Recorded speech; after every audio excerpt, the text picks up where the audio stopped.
Welcome back to part 2 of our conversation with Bard Papegaaij. In our last episode, we looked into the mirror and realized that architects often try to fix a world that thrives on messiness. But today we zoom out. Bard, who has advised global boards and coached countless executives, shares his framework for the 3 layers of change. We're going back to talk about the stadium secret of human culture and why your project's biggest risk isn't technical debt. It's a leadership fracture. If you've ever felt like a pawn in a boardroom chess game, this episode is for you. Let's explore the human myth of the organization. Do you want to sharpen your skills as an enterprise architect?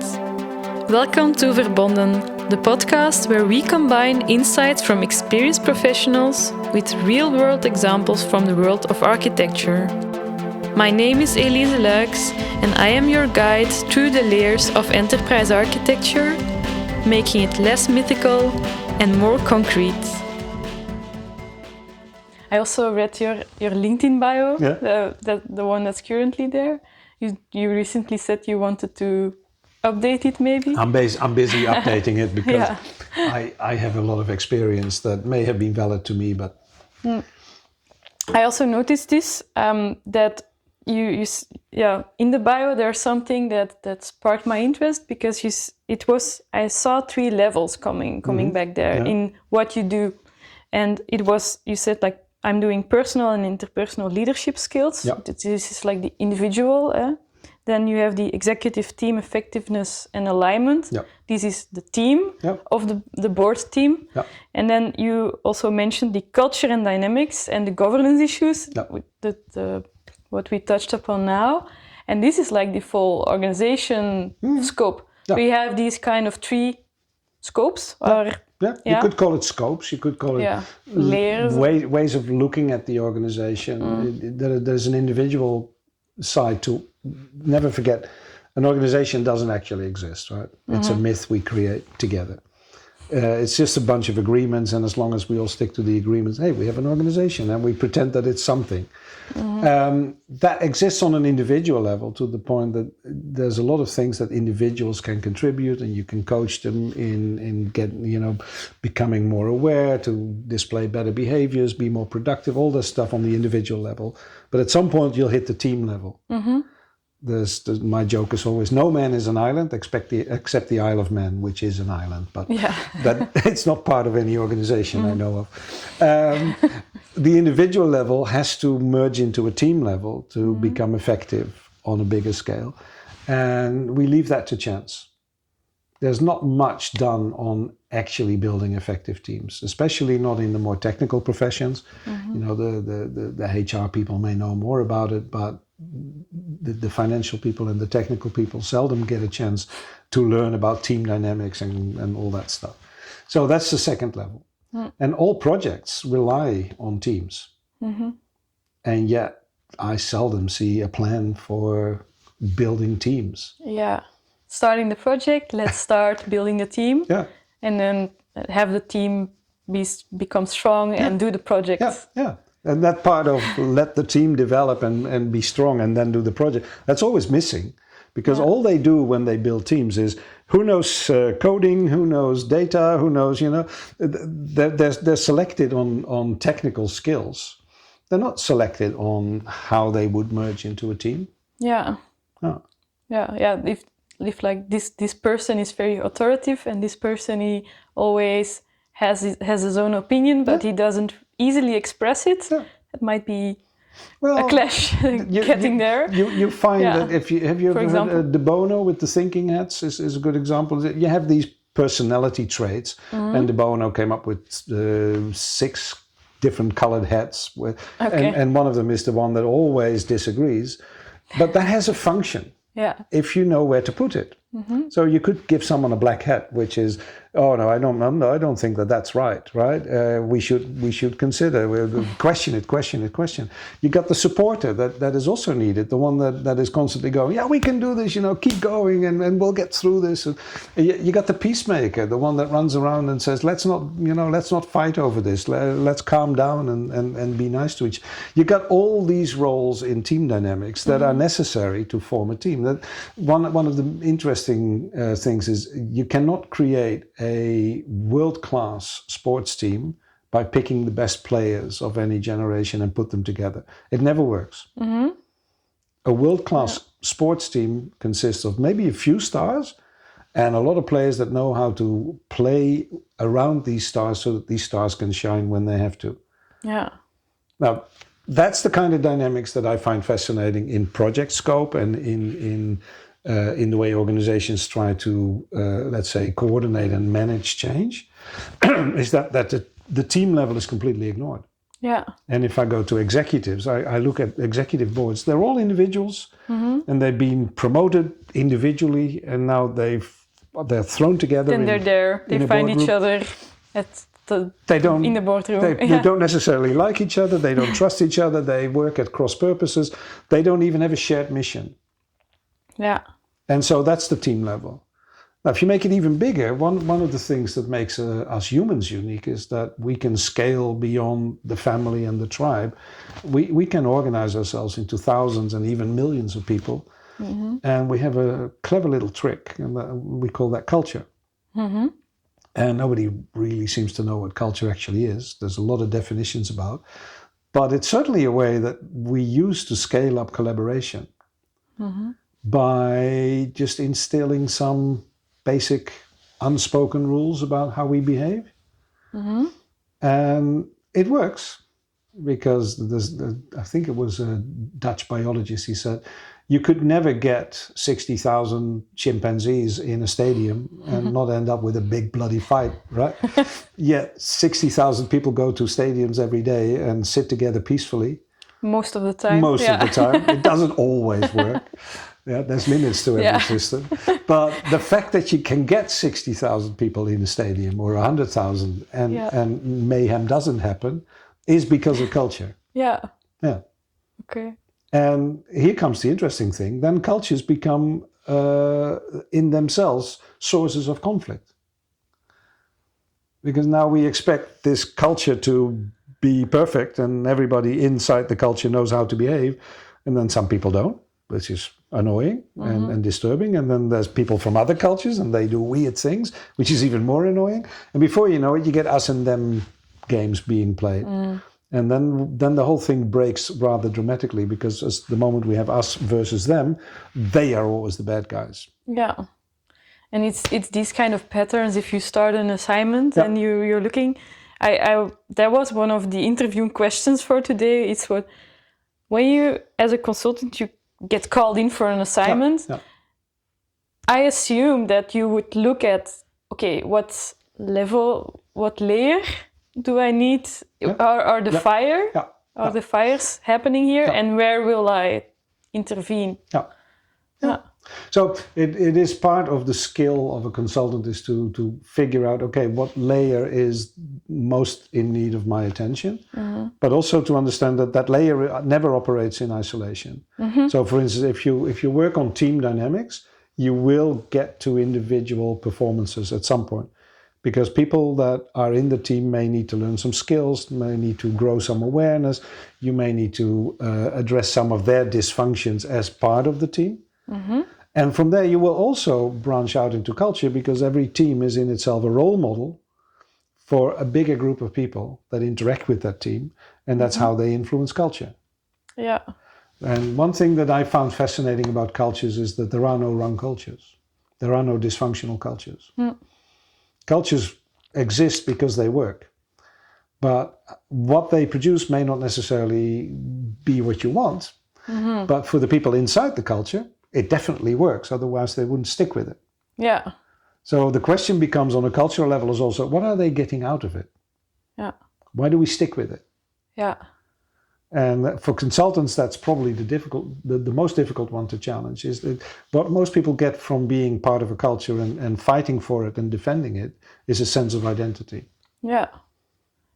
A sense of belonging. And then again, it's very important to remember that everyone in the organizations, well, 99.5%, they are doing things because of good reasons, because they want to do the right things. Yeah. And this is where culture is so fascinating, is because the culture teaches you what is good and bad, but not in an explicit manner, but in an implicit manner. So I think it was a general in the army. Culture is what you ignore, or you get the culture you ignore. But for me, culture is what people get away with and actually get some benefit from. Yeah. And the benefit could simply be, well, if I do this, I cannot be blamed for it. Or if I do this, I might get a promotion. If I do this, I get some of the powerful people on my side. I please some of the important ones. All these things are benefits that the organization may not see as a benefit, but the people inside definitely do. Yeah. Yeah. Which is can I call it a game of accountability in a way? It's not. I'm not sure. Or not really. Not accountability. It's a sort of belonging. The tension between belonging and individual benefits. There's always a tension also between social instincts and individual instincts. We have both. Right? We want to fight for our position within a social structure, and some people are more aggressive about it than others, but we definitely are always looking, where do I fit in the pecking order and how important am I? And that's it. But at the same time, we have a deep instinct to be beneficial to other people. Oh, really? I thought it was only me. No. You're not the only one. Everyone has the feeling. Everyone. Yeah. Look at children. The moment children become aware of the fact that other people actually exist independently of themselves, they have this deep urge to participate. And it's partially a survival instinct, because if you don't participate, imagine you get kicked out of the tribe. Yeah. As a child, you're completely lost. And even as most adults nowadays, if I get kicked out of society, I've experienced it myself by living in a rainforest. Yeah. You can't live without other people. Yeah. We don't have the skills. And people never had the skills. We're too weak and vulnerable for that. So we need other people to survive. So you could bring it back to a survival instinct, but I think it goes further. We have this great need to be of value. And it gives great satisfaction to do things that other people actually appreciate. Yeah. The problem then becomes not, are we satisfying other people's needs? Are we responding to other people's desires? The problem, which ones are we responding to? And how do we tie that in with our individual sort of selfish side? And they can get really twisted. Yeah. Now this is more into the theory, the layers behind it. Yeah. If we speak about interconnection of the different and the self and the organization and the team, where does this a leadership fracture in the C-suite, if they're not a real team, how does it affect the individual effectiveness of managers 3 layers beyond, for example? Oh, that's a great question. Let's unpack that a little bit. So the leadership fracture very often is the simplest one that we see everywhere. Is leaders in an executive team have their own area of responsibility, and they see that as their main mission. I'm defending this, I'm building this out, I'm making this stronger, because if this succeeds, I look good. That means that they're competing with everybody else in the boardroom. Because there's a limited amount of resources, there's limited time, there's limited everything. And if you see your own mission as more important than those of your colleagues, you already have a fracture happening. There's an inner conflict. If you then go to the lower layers, the managers become tools in the hands of a power struggle. And instead of focusing on making things easier for their employees, encouraging contributions and performance, they become controllers of the political coin that they can transfer upward to their executive. Yeah. And then you become a pawn in a chess game that you can't even win because it's not you who's winning. And they literally feel like a tool. Yeah.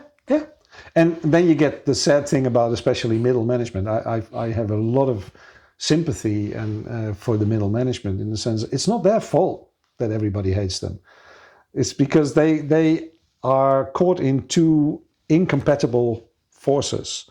Yeah. One is the expectations of their employees that the manager is somehow there to help them, to support them, to keep them safe.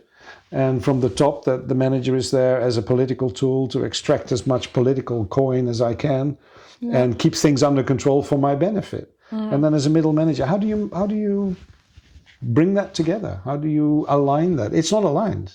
Yeah. And then you can also see it into the project scopes sometimes, even if there's contradictions even. Yeah. Oh, there's lots of contradictions. If you go as a consultant, you go in there, you see contradictions everywhere. There's one other lesson I learned when I started questioning assumptions, is that a lot of conflicts exist simply because there are contrary assumptions at play and they don't get challenged. So someone is assuming, for instance, this project is going to make us millions of dollars. And another one is assuming, no, that this project is going to really look good in our marketing, in our brand experience. And some others really genuinely think that this is good for our customers. Now, those assumptions may not be compatible. And if they don't get challenged, then you work at odds. And then, the fracture becomes competition, and the competition becomes dysfunctional. Yeah. I also, before we spoke about it can be very uncomfortable when you go to a boardroom saying, hey guys, you're giving conflicting signals. And there are some tools often in the toolkit. I've recently learned more on strategy mapping, for example, which is a non-aggressive way of and then it's again of drawing boxes and lines, but you really start on what is the real driver and what initiatives are there and are they conflicting or not, and you can bring it maybe in a more you need to develop way. These tools, and I like that you say the non-aggressive way. I'm never very aggressive, and sometimes I've been accused of not being aggressive enough. But it starts with I think it's a really important assumption to make that most of the people are not dysfunctional because they choose to be, right? They're really trying to do the right thing. They've just lost sort of a handle on how the right thing actually comes out and what it causes. They don't know the consequences. They can't see it. Yeah. And they may really be convinced that they're doing the right thing. Absolutely. Yeah, and then it's these kind of toolkits way of structuring information that can really help. This is the power of models, right? Every model is a lens on the world that shows different aspects of it and gives you new insights. And so we should never take them as the truth, because they're not. They're just a simplification and maybe even a twisted version of reality. But you illustrate something that hopefully creates insight. Yeah, you can build a story from there. Yeah. The other way around, maybe. In what way can a culture in the organization, in the low ranks? It sounds a bit disrespectful, but in the lower ranks, hierarchically speaking, I know what you mean. How can that have effect on in the boardroom effectiveness, for example? Well, culture is everything. Culture is the unspoken rules, the implied rules and implied behaviors are much more powerful than any directive coming from above. And you can force people to move in a certain direction, but if it runs against their cultural beliefs and convictions, then they will push back very hard. And if you force them even further, they go underground.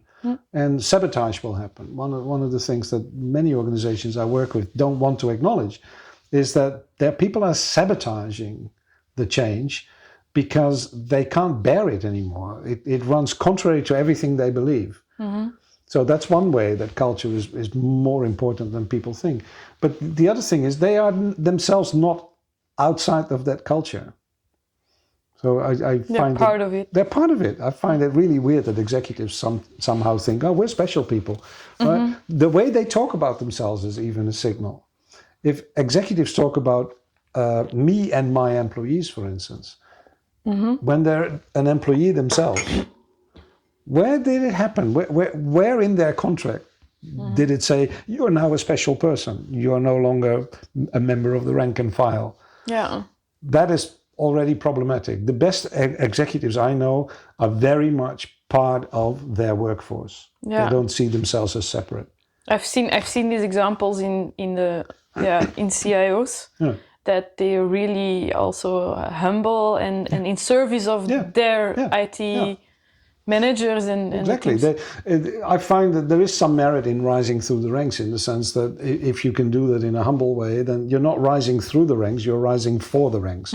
Right? You become more powerful, more influential, so that everybody can benefit from it because you still feel part of that cohort. If you start being separated from it, and then you get the us and them as well, in organizations where the employees fight the management, us versus them, you have a big problem on your hands. Yeah. And maybe in those kind of atmospheres, you find more managers speaking about I and my team. Yeah. Well, listen to the language they use, and it tells you a lot about how they think about. The management. You're just an employee. You're not the management. You're a manager inside of a big organization, and everybody is an employee. In Dutch, there's a nice distinction between medewerker and werknemer. So medewerker is someone who works with you. Yeah. And werknemer is an employee, someone who takes on work. They have a contract. They have a contract. And just that little word spells a very different cultural attitude. And so if you look in Dutch organizations, that one word alone can tell you a lot about how they think about their people. Yeah. Well. So be careful there. It's an interesting minefield, but it's a very powerful construct. You can influence it, but you cannot design it. For my last question, what may be your top tip? Apart from a book or something, what would be your top tip that you haven't included in this conversation so far? Well, to share depends on who we aim it at. So let's talk to enterprise architects. I always tell enterprise architects that the first thing you want to do is to figure out what difference do you want to make. We have a little booklet, the enterprise design patterns. Yeah. And it's called Personal Vision in that booklet. I really find it sort of alarming that so many people on the level of enterprise architect walk around without any personal vision, without any idea of what difference am I trying to make here. They just go in and ask, what do you want me to do? And then they go and try and do that. That's not your role. Your role is not to fix somebody else's problem. Your role is to make a positive impact, and you should define that for yourself. Yeah, take a stand. Take a stand, take a position, but also make it realistic. So look at your own capabilities, look at your own experience and say, what impact can I actually make? Yeah. And be humble, but also be proud about your capabilities, which is a very interesting balance to find. This is the kind of impact I can make. This is what I can change for you. Yeah. And bring that with you. Yeah. Yeah. So when someone asks you, I've had this in a job interview many years ago. They wanted me to be their enterprise architect, and all they talked about was technology. And so I said, sorry, I think you're hiring me for the wrong job here. Yeah. Right? That's not my mission. My mission has nothing to do with technology. No, it's functional teams. If I've seen it, functional people in functional organizations. It's my job is literally. I see it that was my vision. It's still my mission: is make enterprises a better place for people to work in. Yeah. I call it bringing back the joy of work. compare it to architects that build buildings. You see the same thing. We got a sort of a movement where architecture became more and more functional and utilitarian and rational. What we forgot is that ultimately any building needs to be a building where people feel comfortable. Yeah. Because if they feel comfortable, they live better lives, and that also means they do better work. Yeah. Now, as an enterprise architect, are you making life better for the people working in it? That would be my mission. But okay, not everybody has the same mission, but that was my mission. So if I get someone on the board level asking me to do something that definitely is not making anybody's life better, I should say no. Yeah. And for that, I need to know my mission and my values. Yeah. So that's my first tip. Take a stand. Take a stand. Be someone. Yeah. Yeah. Thank you so much. I really enjoyed the conversation. Well, thanks for inviting me. Yeah. I like it. Yeah. Merci. Not many people have these conversations. Not enough people, I think. Yeah. Yeah. We're trying to. Yeah. Well, I applaud you for that. Thanks. What a way to end this session. Bard's final advice to take a stand is a powerful reminder that our mission is to make life better for the people we serve. This concludes our deep dive into the human side of architecture. I hope these 2 parts have inspired you to move from diagrams to your conversations. If you enjoyed this, please help us by subscribing and sharing this podcast. My name is Elise Luyckx, and I'll work very hard to keep producing Verbonden for you. And see you next time. Many thanks to Pieter-Jan Rombout for producing and editing, and to Lennart Busset for the intro music. And of course, thank you for listening, and see you next time.